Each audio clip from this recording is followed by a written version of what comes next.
If you struggle to express your vulnerability or are in an intimate relationship with somebody who finds it difficult, you are going to be deeply nourished by this conversation.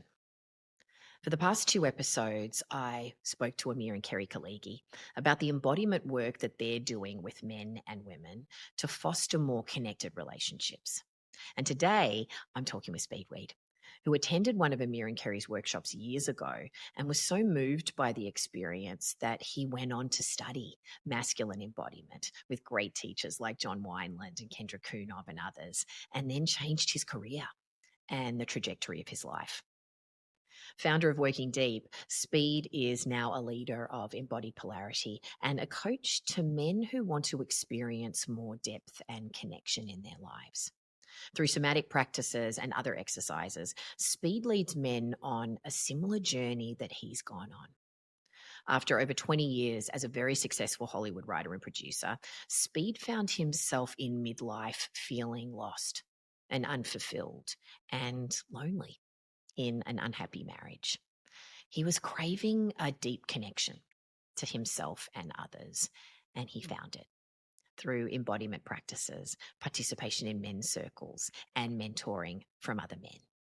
He now leads his own groups and workshops, modeling a generative, loving masculinity that creates a profound shift in the men he works with, and by extension, their families and communities. And because he's a writer, he just has a beautiful way of talking about the work. Oh, I'm so excited for you to hear what he has to say. So let's get the skinny from Speedweed. Oh, Speed. I'm so excited to talk to you. When Bo said, you guys have got to know each other, he was right.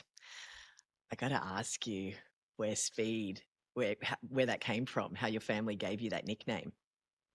So I was born in the early 70s, and my parents were convinced before the invention of ultrasound that they were having a girl. And so they had these early 70s girl names picked out. I was going to be Sunny or Daisy. And when I popped out a boy, they didn't have a name ready for me. And not knowing what to do, and presented with the embossed birth certificate from the state of New York, they gave me my father and my great grandfather's name. So legally, I am William Henry Weed III. And my dad was a madman. He was an advertiser, and he didn't like that he had given his son a normal name.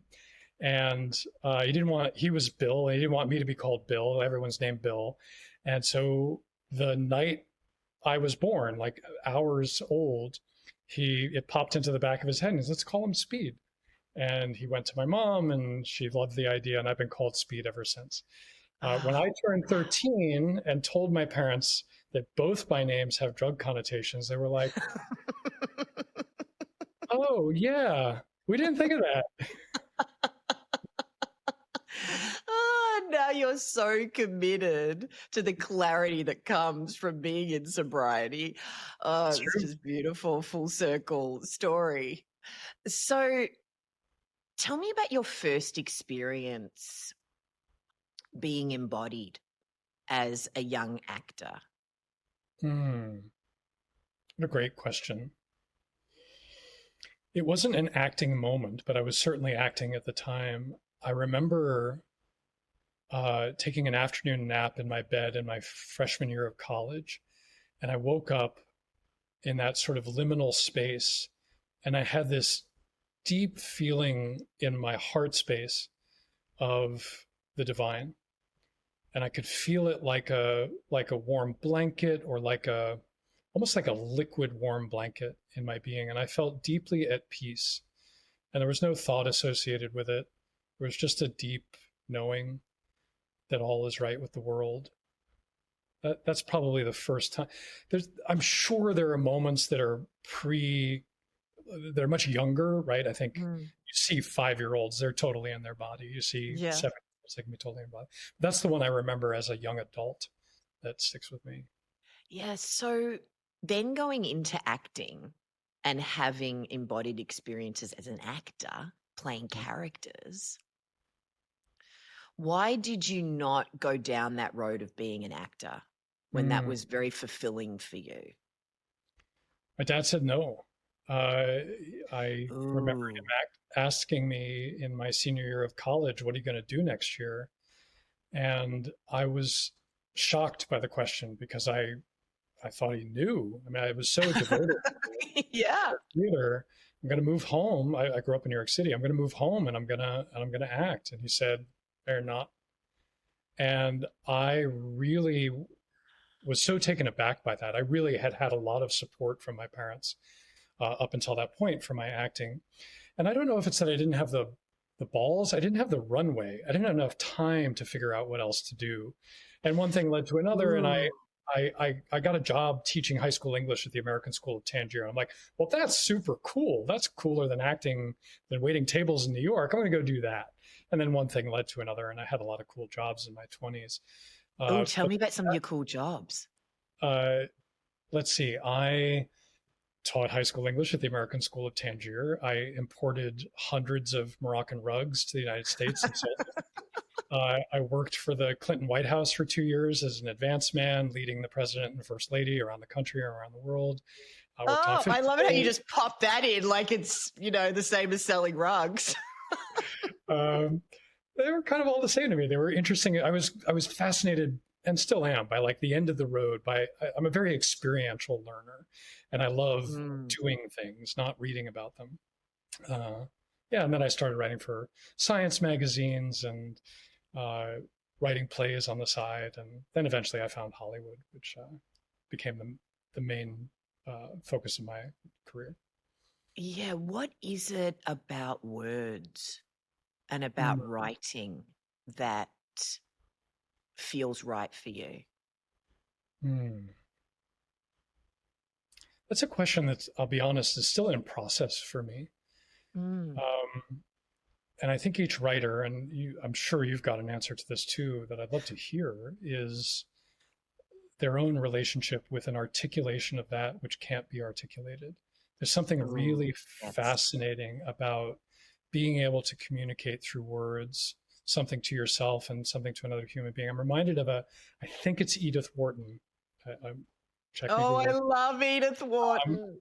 she was asked a question by an interviewer, and she heard uh, um, an implication in the question, and she stopped the interviewer and she goes, "Hang on a second.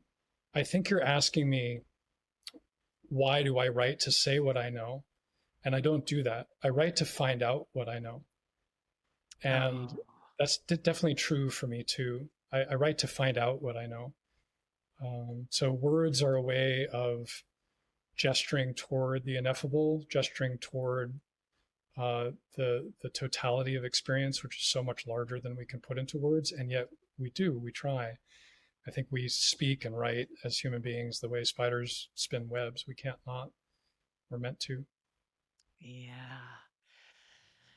Take me inside writing for episodic television.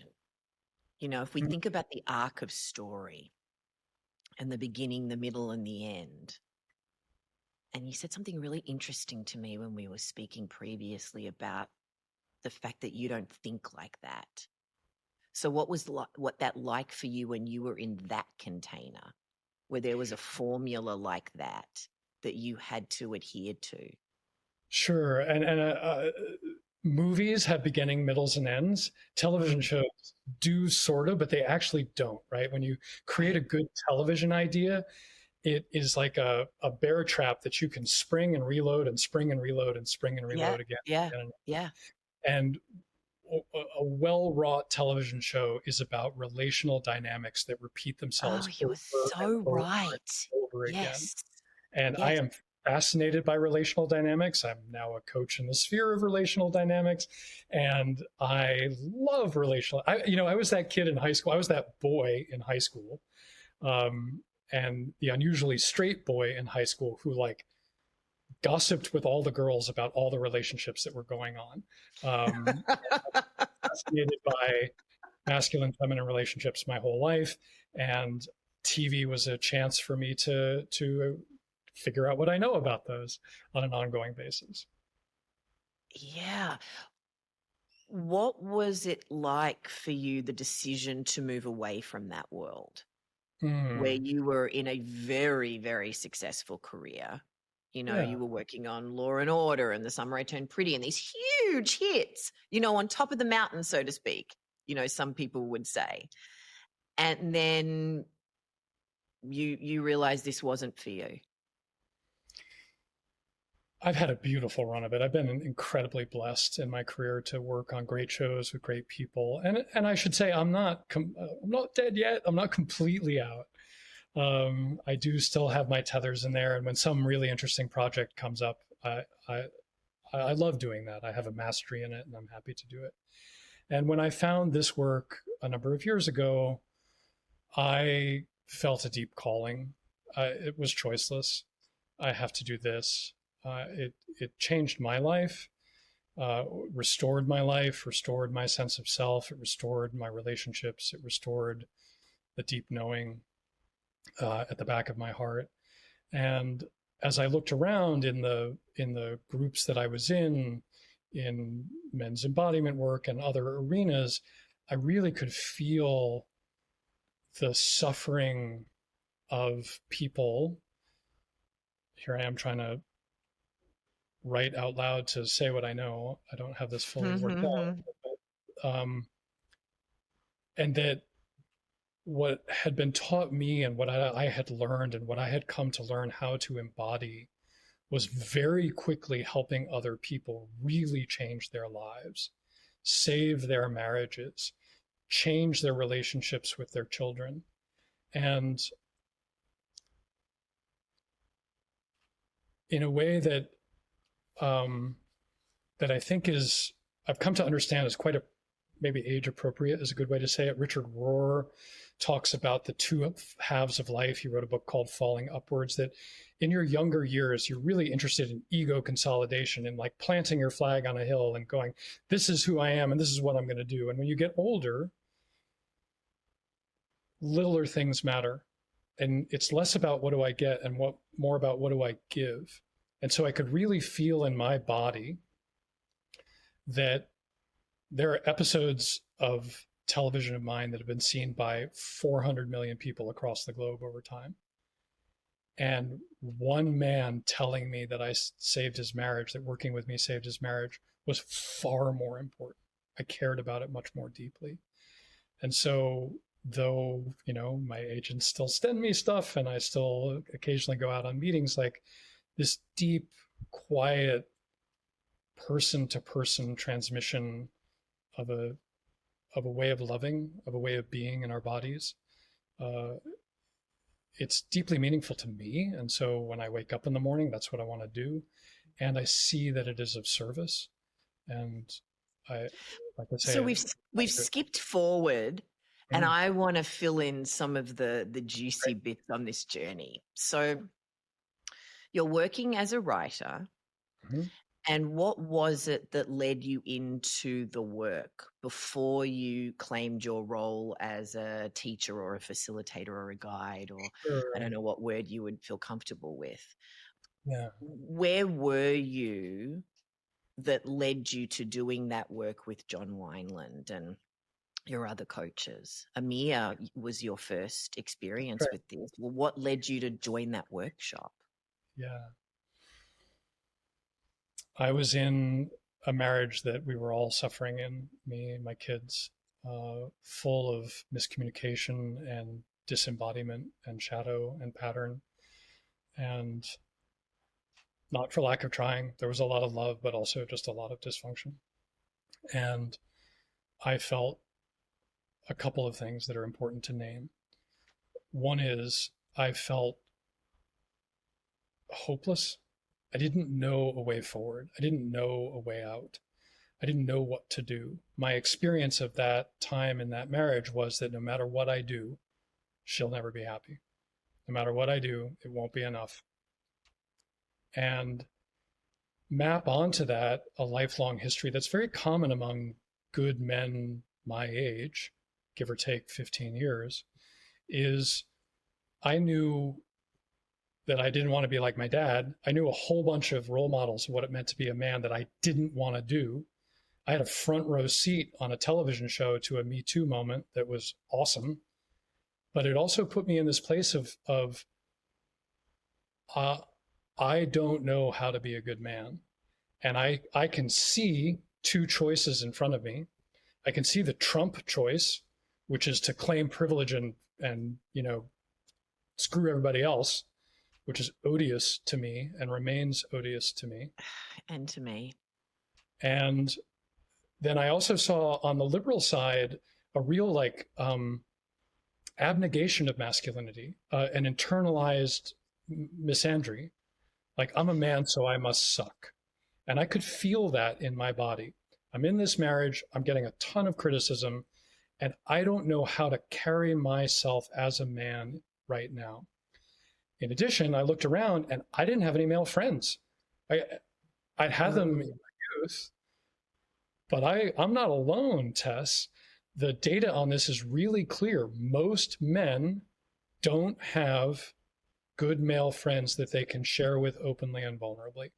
Yeah. Most men put all of the weight of their difficult relationship with their own emotions on their partnership, and that doesn't work. And I was like that.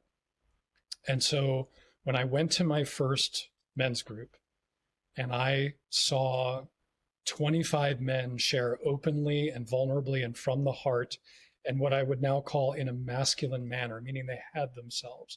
Their hearts were open, but they were grounded. I felt like an anemic discovering iron. I'm like, oh, where has this been all my life? I need this. Yeah. Oh, you said before that you knew what you didn't want to be Mhm. with the men in your life and the role models that you had had previously. And you touched on it a little bit about I suck or going into what we as women would call toxic masculinity or, for want of other words. What I call else? it, yeah, in the What do you Trump vein. call it? I call it in the Trump vein. I call it that too. That's absolutely toxic masculinity. Yes, yes, absolutely. What are some of the other behaviors and the other things that you saw in the men in your life prior to going into that workshop that you didn't want to be? Can you just flesh that out a little bit for me? Sure, I do mean to build out that when, as a culture, at least on the liberal side, when, as a culture, we have talked about men for several decades now, and certainly at the end of the 20 teens, it has been very negative. Men are like this.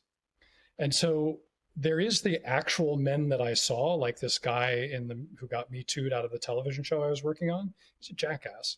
He used his privilege to try to get people to sleep with him, and when they didn't, he fired them.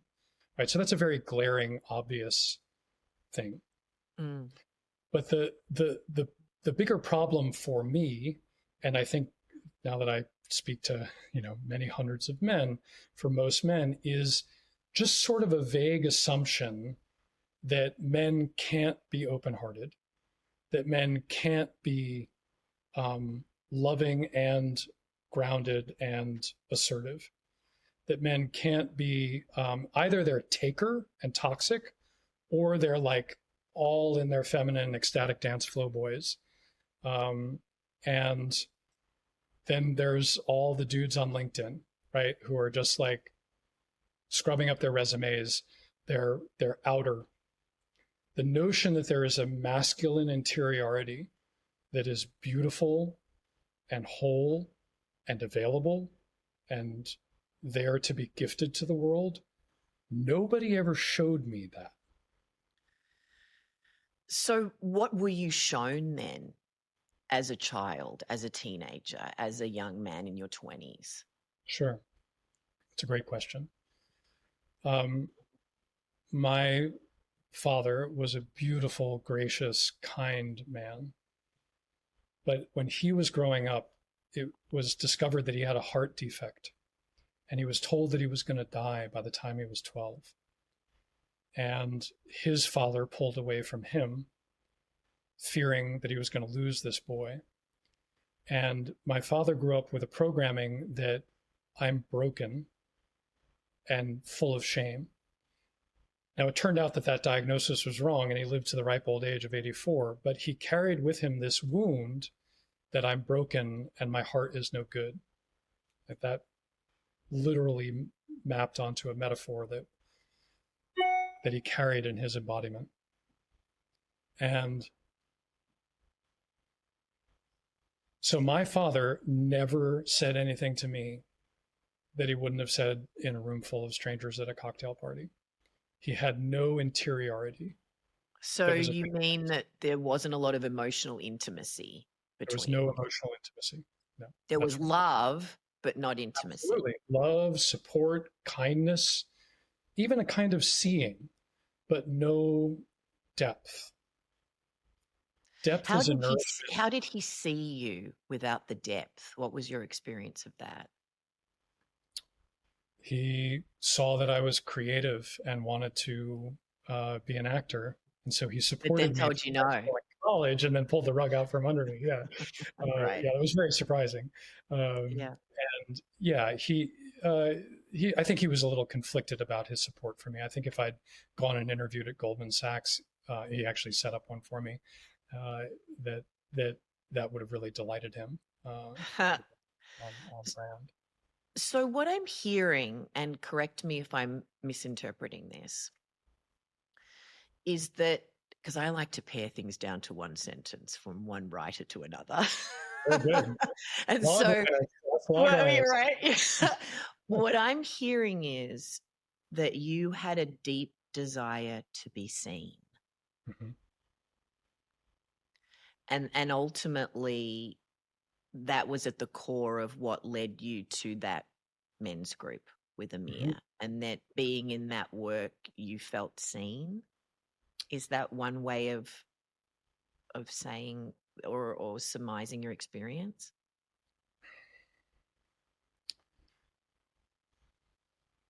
I'd adjust it ever so slightly, which Please. is I felt vaguely that I had a depth, but I didn't see it mirrored in any other men, with the notable exception of gay men in the theater in my youth. But I didn't have any experience of straight men being deep. And so I didn't know how to carry my own relationship with my own depth. And what I got in that meeting right away was, oh, there's a deep man, and there's another deep man, and there's another deep man. So it's less seeing, though that is important, and more mirroring, modeling. Mm. What was your experience with gay men mirroring that? What were they mirroring that you felt at home with? Coming of age, in the AIDS crisis, Mm. at a time after which many, if not most, gay men were out, because I can remember when they weren't. Um, and I smile with such a joy on my face that younger people today don't remember how hard a struggle that was. Yes. It's good that they don't. I hope they Well, will in our circles, in our circles. Yeah, in liberal circles, yeah, that's right. unfortunately, there are many circles where people still do not feel that Yeah, they are free to do that, unfortunately. in order to be themselves, they had to ask hard inner truths of the cost of being who they were. They had to Mm, be at yes. depth and in alignment with their deepest heart's truth. And Mm, they modeled that to me in their sexuality, in their orientation, and they modeled it to me in their fierceness for creativity, for for sparkle and joy and play in the theater. yes. And I needed that to be the creative actor and writer that I was as a young man. And so I deeply valued, like they taught me how to know my own heart at an early age. It's just that I never had a model until I found Amir's group. I never had a model among straight men. I didn't think straight men were capable of it. Mm. Oh, thank you for opening that portal for me. Can I just add one thing there? Yeah, please. This is I think where the problem lies, it isn't so much that we all have all these negative role models of masculinity. It's that we have an absence of depth, of role models at depth in masculinity. And I think it's this, what's the right analogy of like a game where everybody's in the same position? If they'd only like open up, we'd see, oh my God, we're actually all this way. Every man I've met that I've either led or been alongside to as he found his own depth, all men are deep. All men are deep.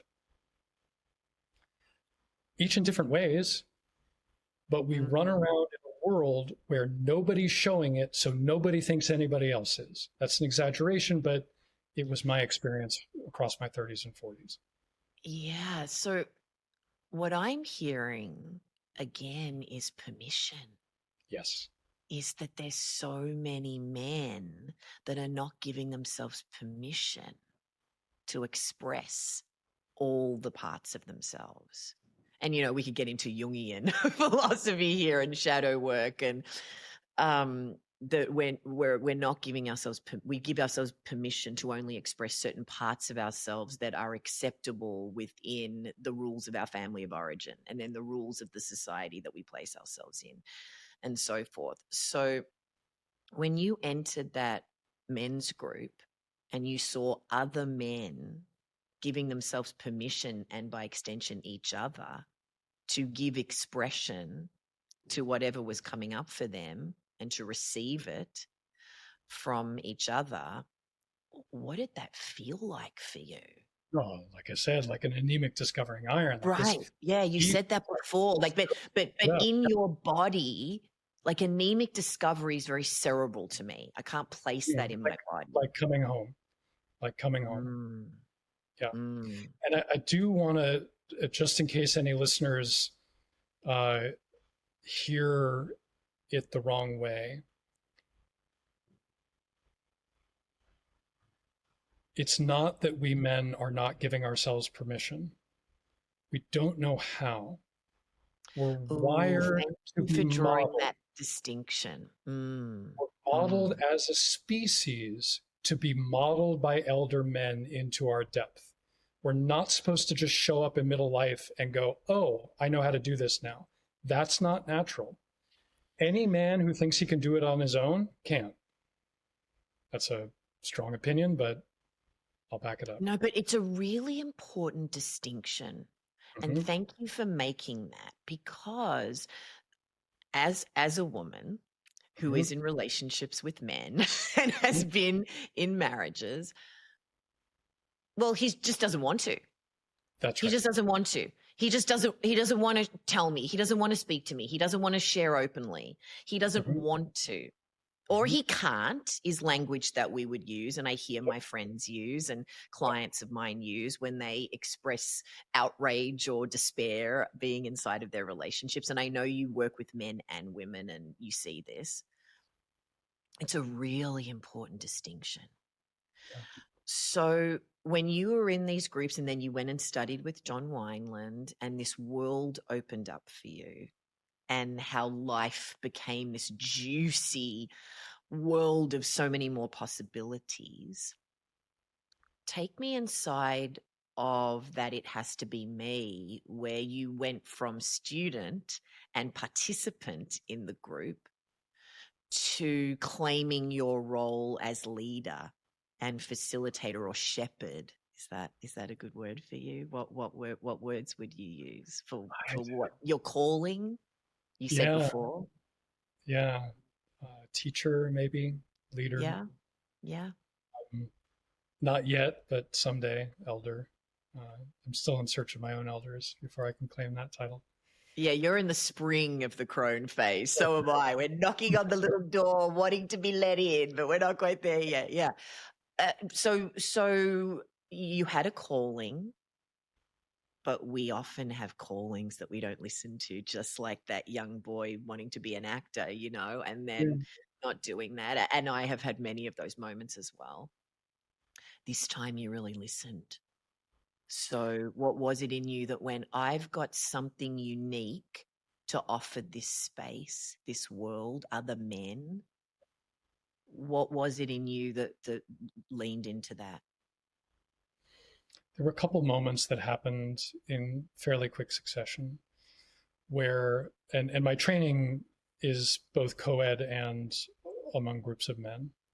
My certification from John Wineland is in masculine embodiment, but that was a 3-year program with men and women. Mm.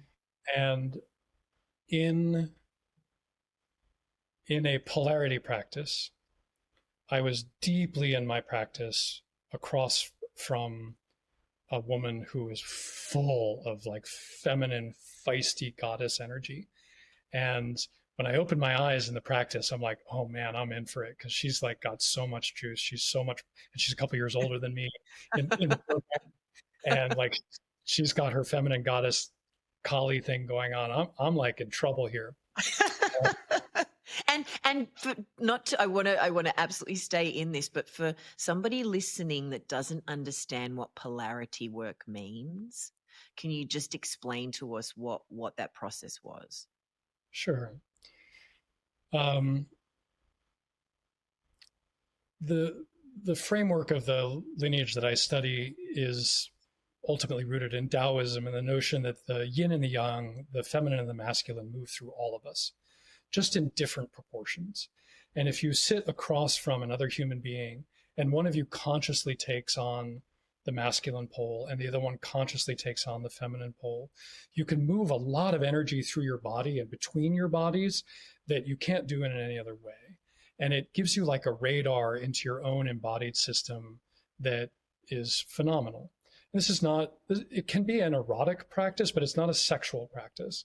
Mm. And as an example, in this practice, my job was to hold wide, grounded, open hearted space to whatever my feminine practitioner partner wanted to bring. And I could hear around the room that other feminine practitioners were bringing joy or like sultry arrows. My partner was bringing fury. She started beating on my, like literally wailing away on my chest. And the practice was to get wider and get deeper and be a yes.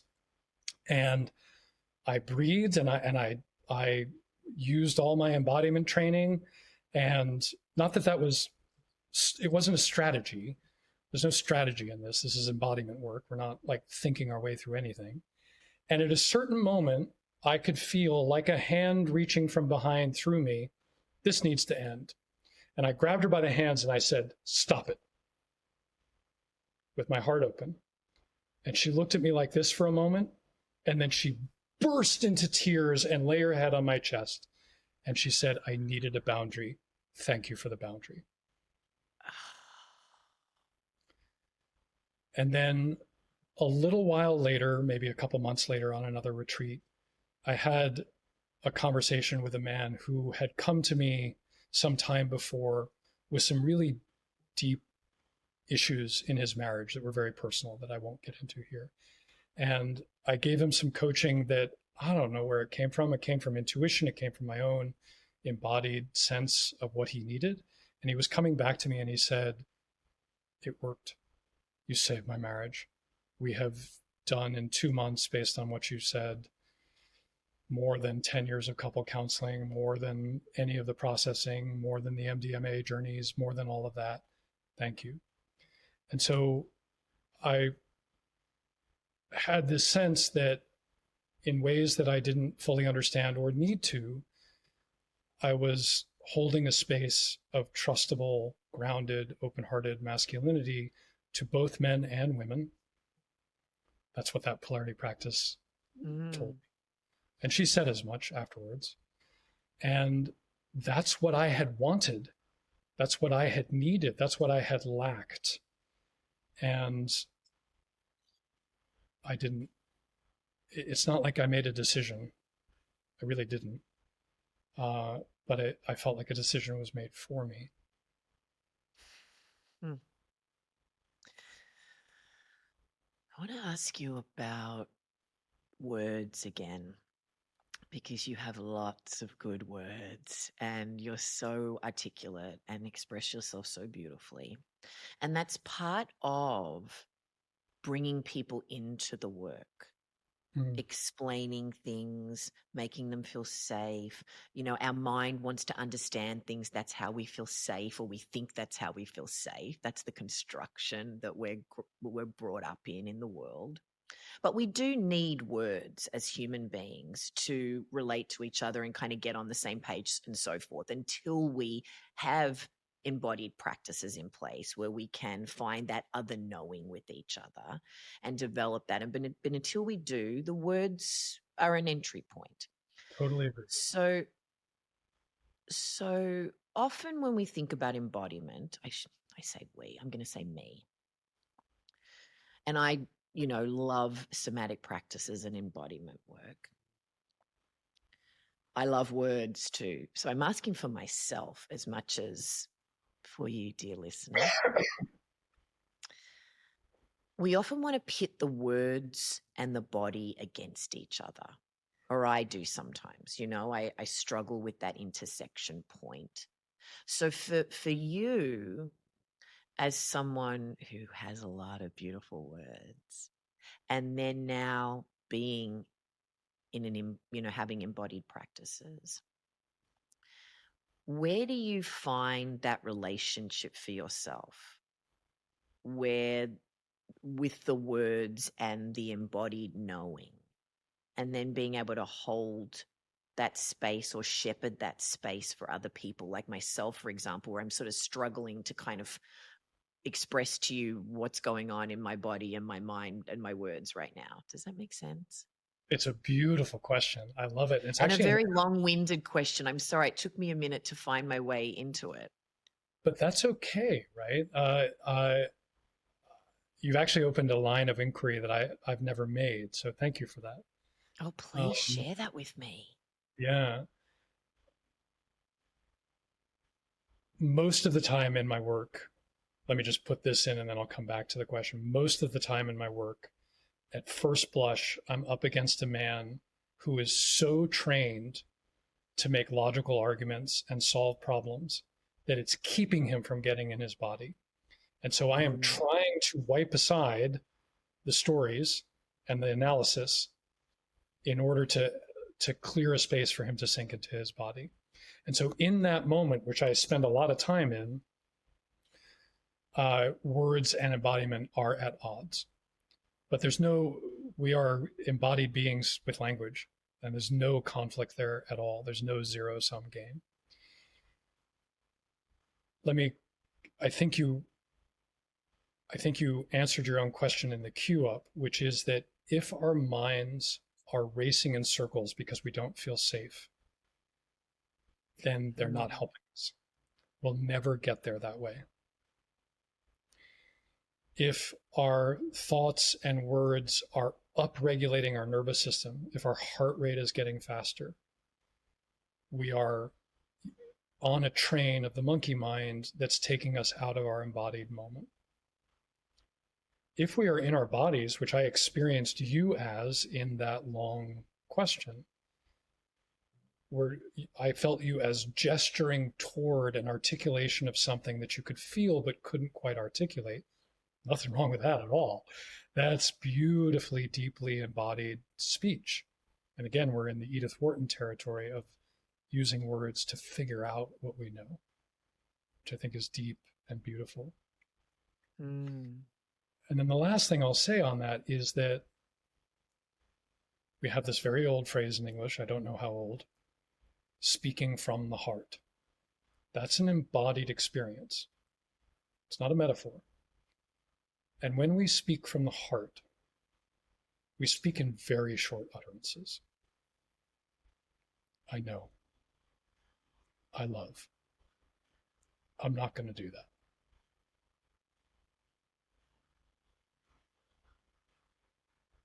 Mm. So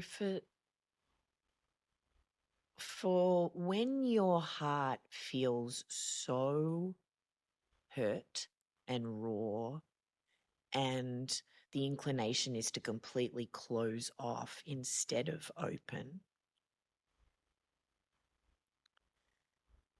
How do you shepherd somebody into taking that leap, even when they're terrified and feel like they don't feel safe, basically?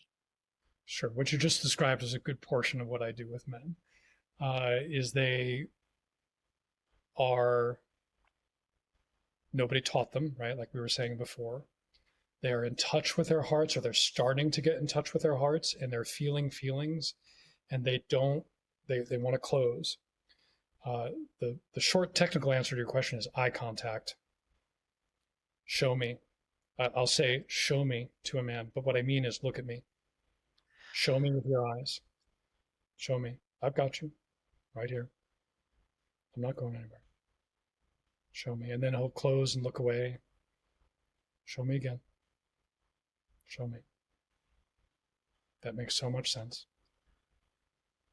I got you. Yeah. It's a it's like it's like a fox on the other side of the water. It takes stillness and presence and time. And so much trust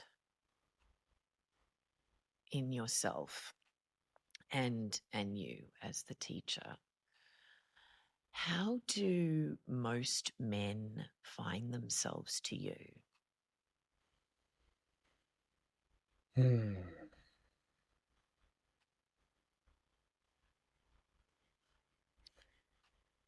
I wish there were a common answer. There isn't. Um, Men come because they have a sense in midlife that they've done everything right and they're not happy, or their partner's not happy. Like, I checked all the boxes. I did everything I said I was going to do. Why? Where's the deeper meaning? There's a pain point around depth, what we've been talking about. They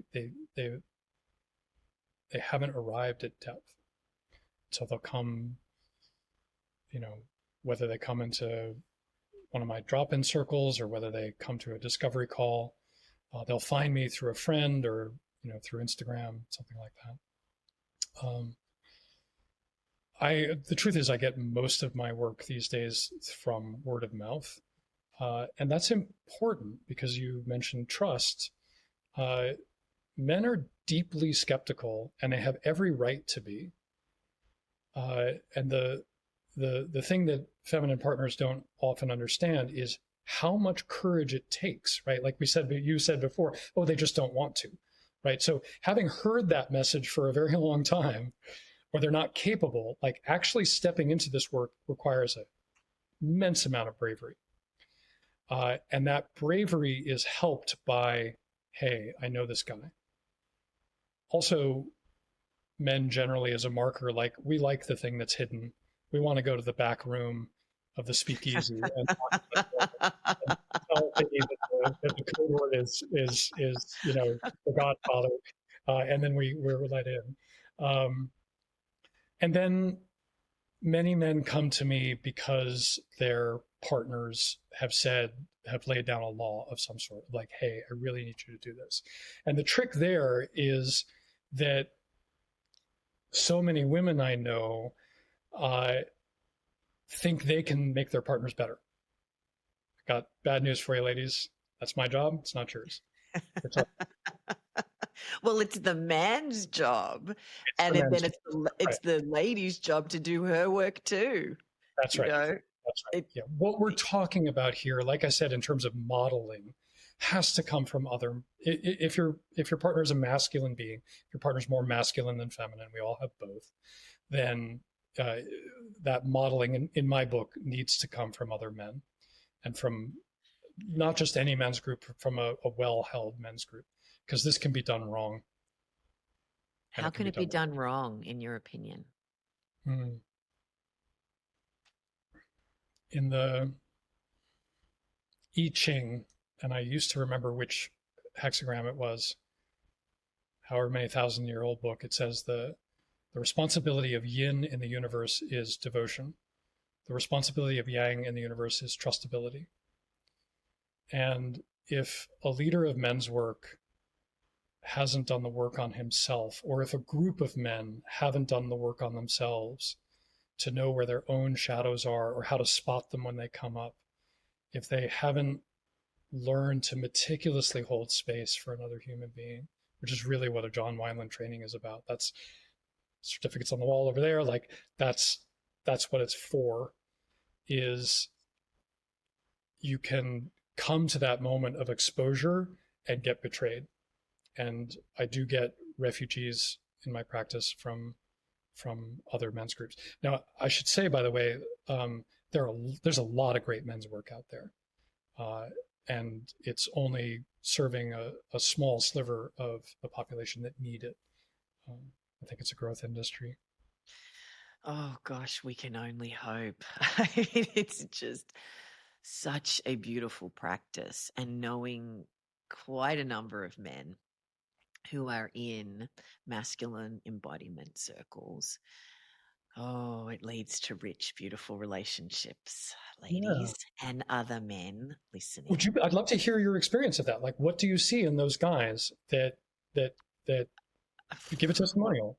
Give, Yeah, an openness, a presence, an ability to express, to see and be seen, vulnerability, deep listening from the heart Hmm, and not just the head, an ability to take personal responsibility in the moment and respond as opposed to react,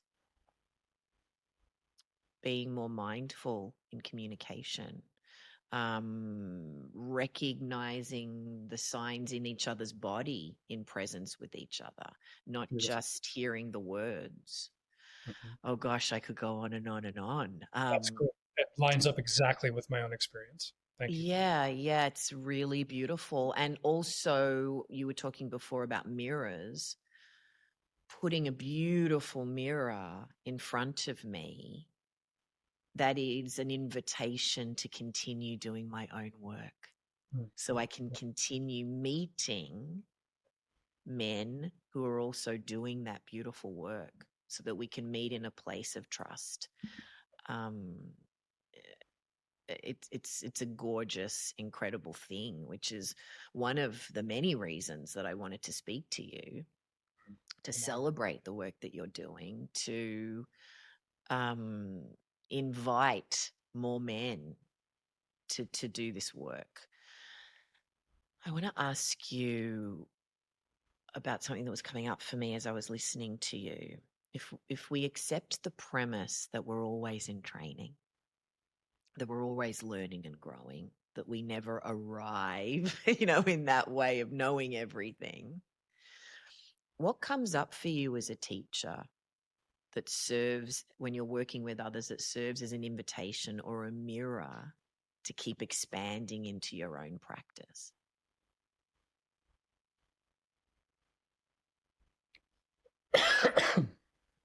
Hmm.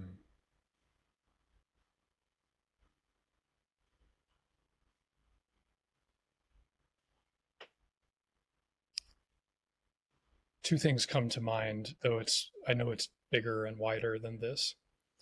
One is, as my offerings have grown and as the number of men I serve grows, pure and simple, my nervous system capacity has to grow because we use the word holding. I am holding a lot of people. They're relying on me to see them and to feel them and to use use is the wrong word because it implies an agency that's not there, but um, to offer them my embodied intuition for their growth and betterment. And in order to do that, in the John Wineland world, we talk about nervous system capacity. And so I continually need to expand my capacity in order to remain grounded, still, present, and knowing in front of the more men that I serve than I used to. And that's been beautiful. And like you say, is never ending. I never expect that to end. Every now and then, I'll give a 1.5 answer. Every now and then, like, and this happens, full disclosure, like a man will trigger me, and I need to be very clean about that. I need to deal with that immediately. That cannot come back to the man. It happens much less now than it did when I was starting out. And but I'm told by people who are much farther down the road that that actually never ends. You Of just have to course, you're human. put systems in place where that never becomes your client's problem. It becomes your men's group problem, like the men's group that holds you. Um, so there's that. And then the second piece I was going to say is like crones in training. I think we got a TV show there, Tara. Uh, Tess, I'm talking Tess. Tess, crones in training. I really am craving in my own work elder space. I'm craving men who are in their 70s. And I'm hoping to work directly with Bill Plotkin this fall. And he wrote Soulcraft.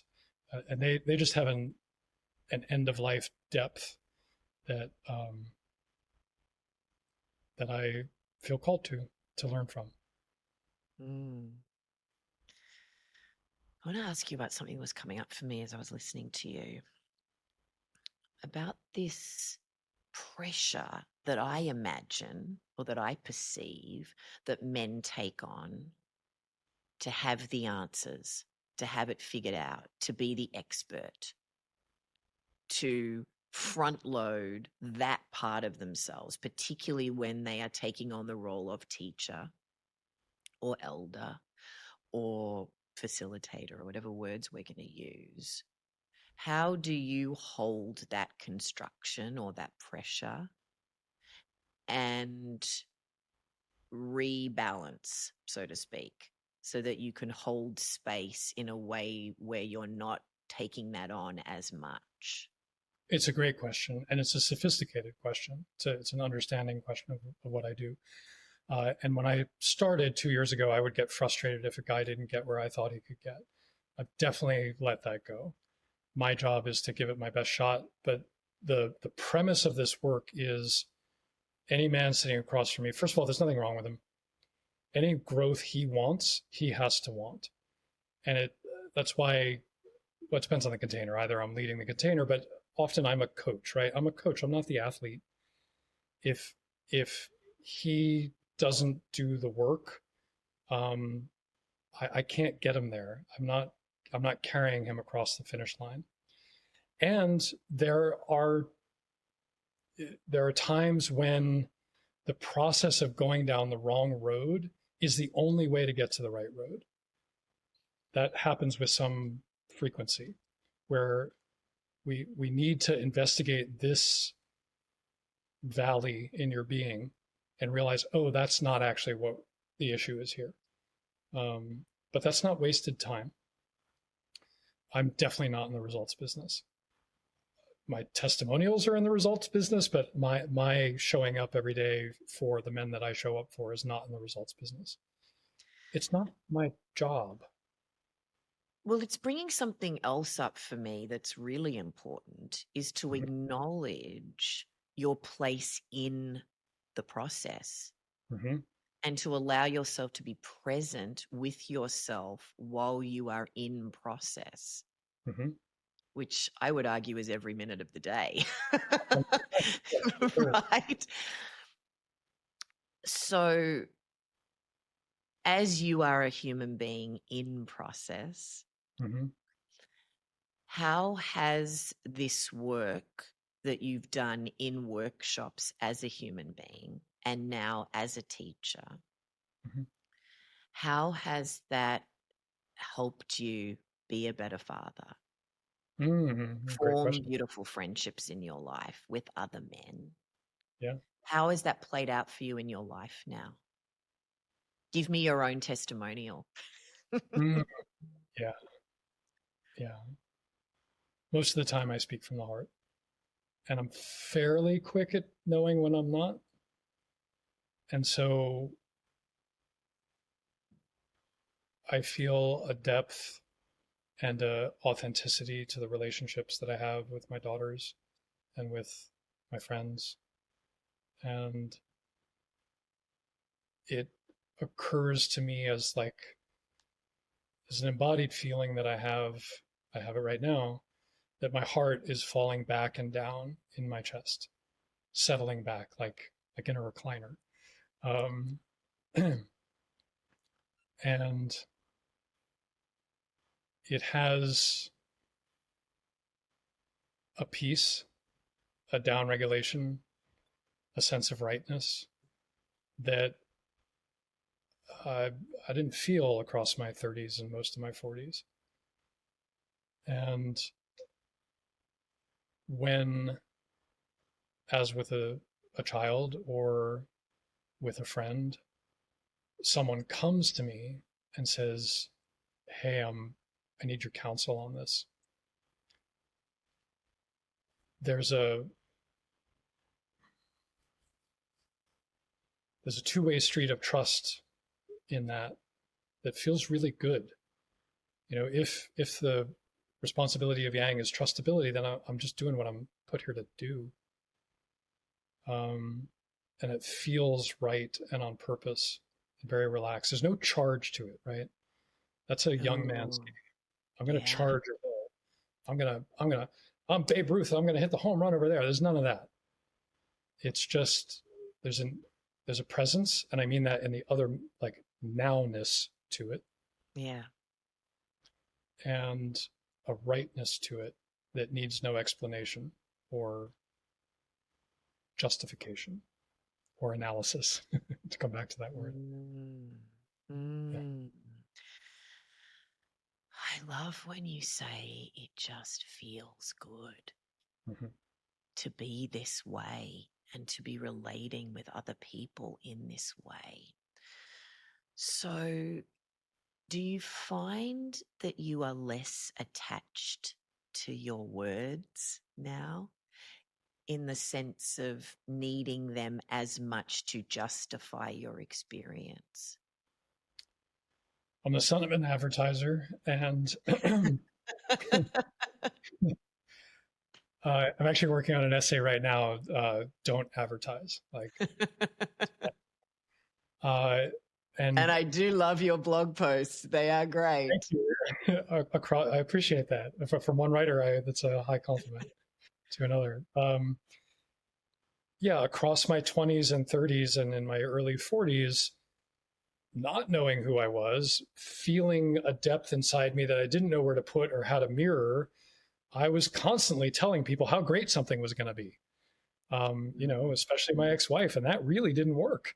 Turns out, my words were empty, and she had reason not to trust me. So mm, I am. It. I think what I might say is a little bit what I said before about work with clients. I'm unattached to outcome. Uh, at the risk of intense vulnerability, I have one of my kids who is having a really hard time with me right now. And I suspect that's a result of something that went on when she was very young and I hadn't done this work yet. And it's sort of coming to the surface now. mm, And so it's not the relationship I want right now, but that doesn't matter. It's the relationship that is. And so my role, I don't have words for it, like, is just to be with what is as it is. Feel my feelings about it for sure. Put those feelings in a container that can hold them, which is not my daughter, and and and carry on in right relationship with reality, as the Buddhists would say. oh, I love that. Right relationship with reality. Oh, Speed, I could talk to you about this all day long. I always close every episode with the same question, which is for someone who has a dream in their heart and doesn't feel like they have what it takes to make it happen, what would you say to them? Tell people, Hmm. recruit allies, don't do it alone. Find the people, let me qualify that. Find the people who see you clearly.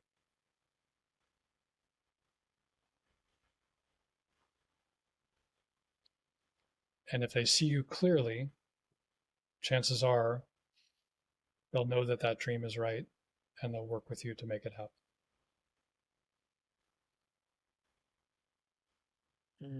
Thank you. We think that we have to do it alone. And so much of what you've been sharing with me is so much of what I teach in my community as well, is that we're not supposed to do it on our own. We can't do it on our own. We We are need primates. support. Yes. Thank you for the way that you show up in the world, Mm. and how you are teaching and helping other people to show up with their hearts. Um, oh, I look forward to more conversations. It's been a Same here. delight. Thank you very much. I feel like a plant that's been watered. The very human desire to be seen and loved. And that desire burns within all of us to know ourselves intimately and experience emotional intimacy with others. And we can often make assumptions that men don't want this. We can often assume that men can't be open hearted, loving, grounded, assertive, or don't want to be. But there is a real grief that men experience about the disconnection and lack of fulfillment that they feel, and that they don't understand and can't give expression to what it is that they're feeling if they don't have men in their lives who model that deep relationship with self and others. When he said most men don't have good male friends that they can share with openly and vulnerably, that absolutely mirrored my experience with a lot of men in my life. And that it's not that men don't want to be deep and vulnerable and communicate from the heart, they don't know how. And that the modeling has to come from other men. And that there is a masculine interiority that's beautiful and whole and available. Men just have to be shown that in other men. That he was craving depth and purpose, what is it all for? And found men that were also craving that.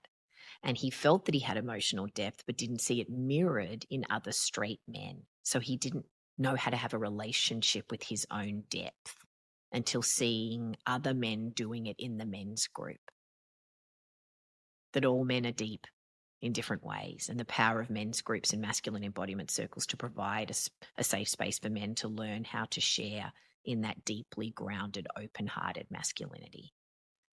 Depth is a nourishment. When he said that, that pierced my heart in the most beautiful way. And the power of embodiment practices, that it restored his sense of self and relationships and the deep knowing at the back of his heart. It's a beautiful image, isn't it? The deep nourishment that comes from that quiet person to person transmission and way of loving and being in our bodies. And the value of slowing down. Slow down and listen to what you need and listen to what others need, and that you don't need a lot of words. When he said, when we speak from the heart, we speak in very short utterances. I know, I love. I'm not doing that. We know what we want, and then we can express it. And the way that we use language, we speak and write the way spiders spin webs. That really spoke to me. And that Edith Wharton concept of we write to figure out what we know. We live to figure out what we know as well. And that it's okay and often necessary to get messy and clumsy to find your way through things in that exploration. and that there are times when the process of going down the wrong road is the only way to get to the right road. That going down the wrong road is not wasted time. Carry on in right relationship with reality, as the Buddhists would say. And being still and present and open with others. Just making eye contact. That show me exercise can be so powerful.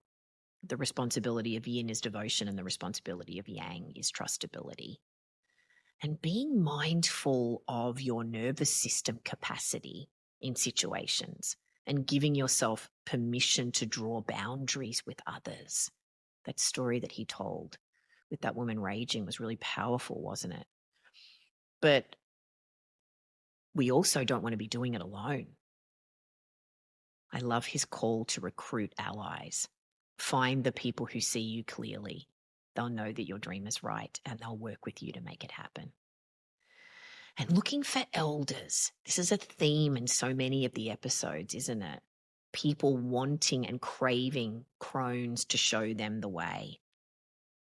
When he said there's a rightness in how he feels now that needs no explanation or justification or analysis.